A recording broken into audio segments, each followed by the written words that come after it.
Hello, Chip GT here, and in the last video I received the artwork, I opened it, we did the unrolling.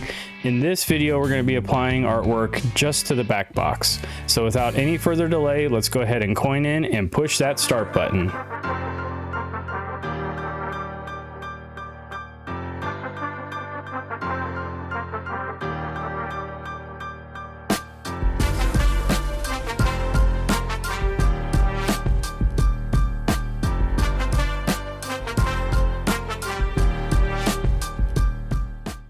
Okay, so a little bit of a pickle here, but I spoke with my friend Mark, and he's kind of helped me out.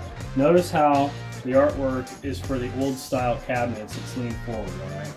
Now, when I take this artwork and I slide it all the way back so that there's a little bit of overhang, I have a little bit of a gap right here along this line where there's exposed wood. So, how do you solve a problem like this? Well, the more professional looking way is you measure the gap from here to here, and you figure out where about the halfway point is, and you line up your artwork so that I'm going to cut this white section off here, and we're going to have an even cut all the way around and then bring it straight up and make it square. And this sticker will sit in the middle of this panel, so it'll actually be a nice square. We're going to cut a square out of this, but before we do that, we've got to paint the sides completely black. That way it looks like it's a professional sticker that's supposed to be there. And yeah, we're gonna be cutting some of the artwork a little bit, but it won't be too bad. It'll actually be pretty nice, I think. Okay, so I'm using a cabinet roller. This is like a sponge, it's a white sponge. And then I've got some flat black paint. This is paint that I used on the inside of the cabinet. And we're just gonna apply it kind of smooth, like what we did when we did the back box originally. And this roller is going to soak up a ton of paint. It's almost soaked up everything that I put in here. Can I get that? I'm going to cover everything. I think all this on. It's not going to put this on here really nice. Let's put this on quick.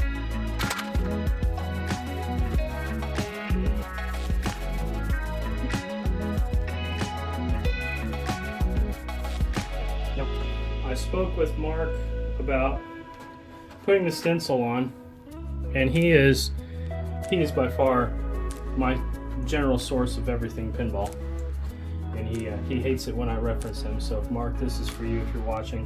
For the cabinet and everything, when we go to put these decals on, he was saying that you don't want to apply the vinyl directly to the wood. You want to, because wood is porous. So you want to, when you go to put this on, you want to put like a layer of paint on so that it sticks and adheres a little bit better.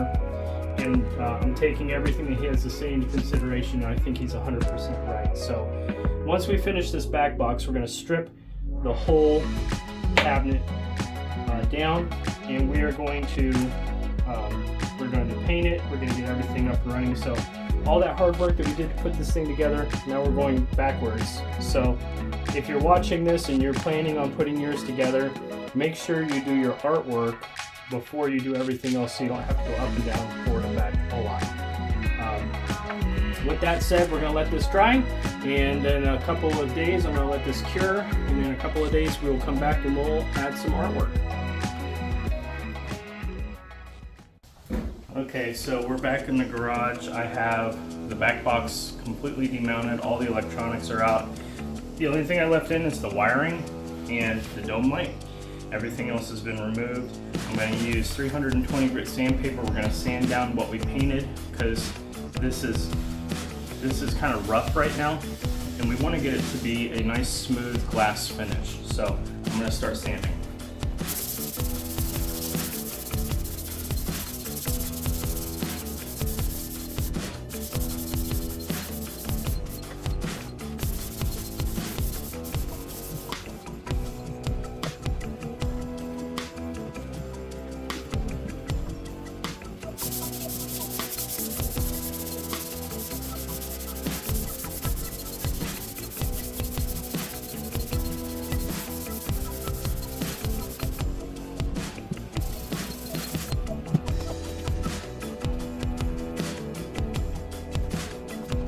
Okay, so after sanding it down, there's like a couple of divots here from some imperfections of the wood. I'm going to try to fill those in with some wood filler, and then we're going to apply another coat of paint.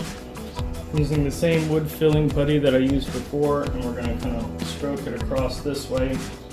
The defect is almost right across here.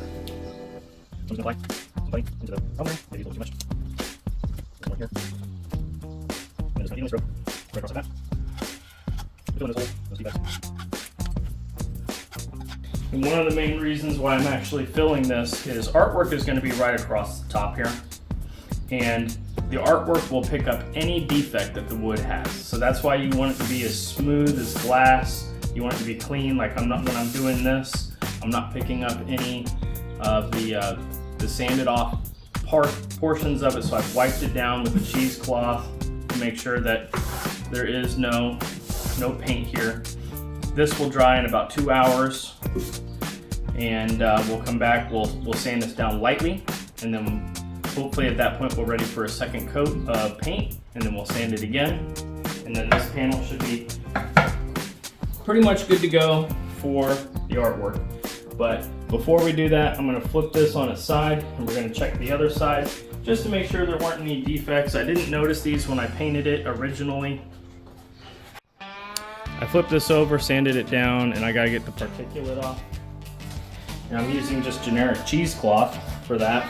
And the reason for that is because cheesecloth will pick up the particulate but won't leave anything behind, and it doesn't hurt the finish. It doesn't leave behind any kind of a dust particulate or anything else. And now when I feel this is nice and smooth to the touch. It's almost like touching glass, and it's picked up all that dust. Picked up all that dust from when I sanded it down. So cheesecloth or a microfiber cloth like a ShamWow or like a glass cleaner cloth. That's what you want to use. It doesn't leave behind any kind of particulate on there that would affect us putting the decal on. While we wait for the paint to dry, we're going to prepare the artwork here. We're going to prepare our artwork by cutting it down a little bit. And when you do this, you always want to make sure that you start with a clean, fresh blade on your X-Acto knife. That way you know that it's going to be a nice sharp cut. And you want to do this on a fairly flat surface that you don't care about. Like this is some leftover scrap out in my garage. And you want to get, because we're cutting this artwork, this shape, this design is for the old style way of doing things. We're going to try to cut this in a nice perfect square and offset it from the side panels just a little bit from the side. So we're not going to actually be using the T-molding to lock this artwork down. This is going to be like a sticker that's on the side. It's going to look really professional, because if I wanted to lock it in, I don't have enough width here at the bottom. There'd be a section about this big that wouldn't have any artwork on it, and I think that would look terrible. So what I'm going to do is I talked with Mark, and we're going to make this look like a sticker that was always supposed to be on the side, not locked into the artwork, just to give it a professional look. So you want to get yourself a really long T-square here. And I have the paper down underneath of it so that there's no particulate going to punch through this as we're laying this down. And I've lined this up with the very edge of the artwork. So this is a nice straight edge. And then we're going to take our X-Acto blade and we're going to go really slow and cut this nice and slow. I'm going to speed this up, but I'm going really slow to cut this.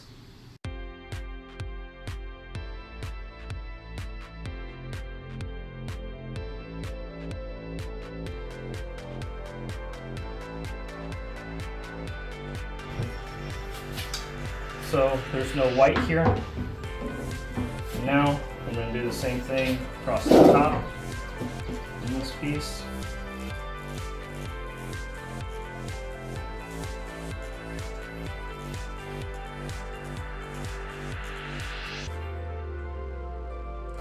Alright, so the total length of that side panel is 720 millimeters long. I went ahead and I marked the artwork just a little bit with pencil. Now we're not going to be using the whole length of that 720. We're going to offset it just a little bit, but I want to be able to figure out just how much we need to cut off. And in order to do that, I first need to cut this bottom little section off first.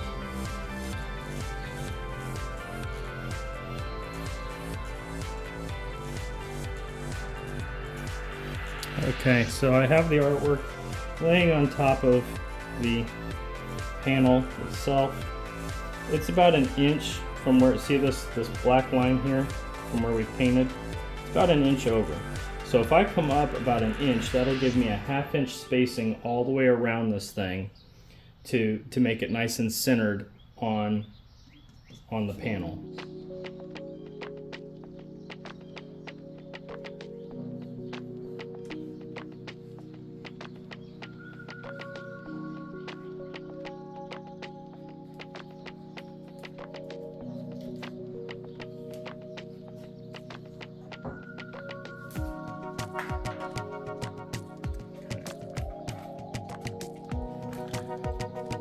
Now, this is going to be the trickiest cut yet, but as long as we keep this a straight edge,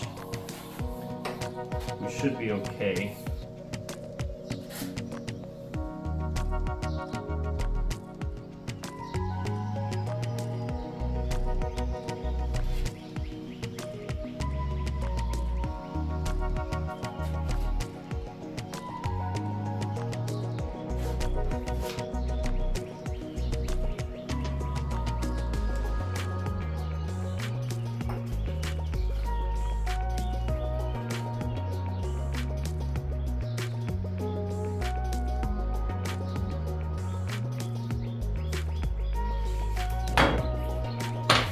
There is our side panel. Now, I'm not done yet.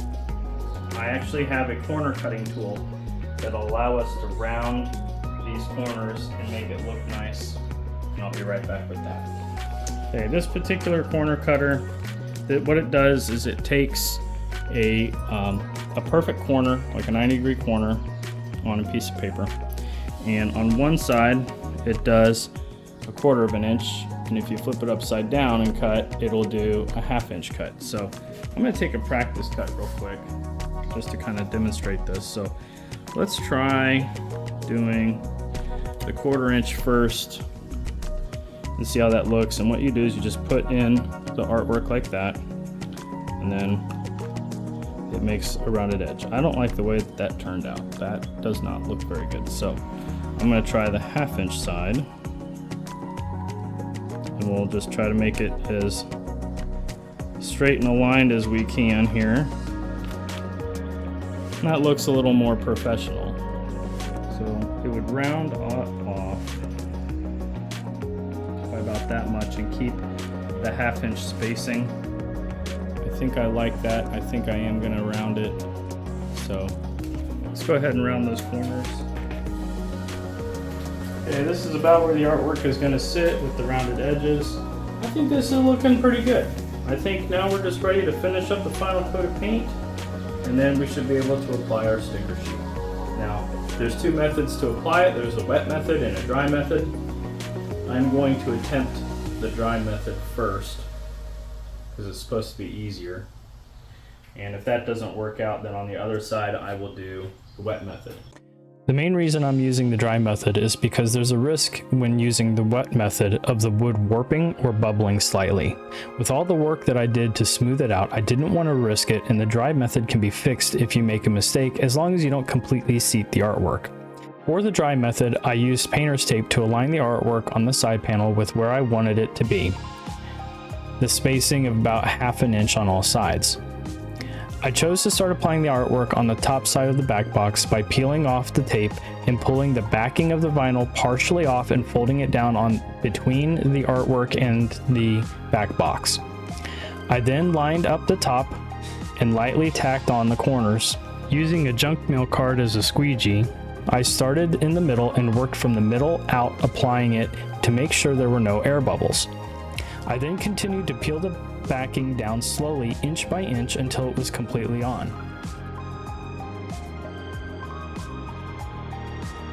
I then took a step back and looked at it from multiple different angles, checking for bubbles. The dry method ended up working out perfectly, and I ended up repeating the process for the other side. I'm really pleased with how this artwork looks, as it has a professional factory look. In the next video, we will start working the cabinet and getting it ready for art. If you found this interesting or learned something, please like and subscribe. It really helps the channel grow. Thanks again for watching, and I'll see you in the next one.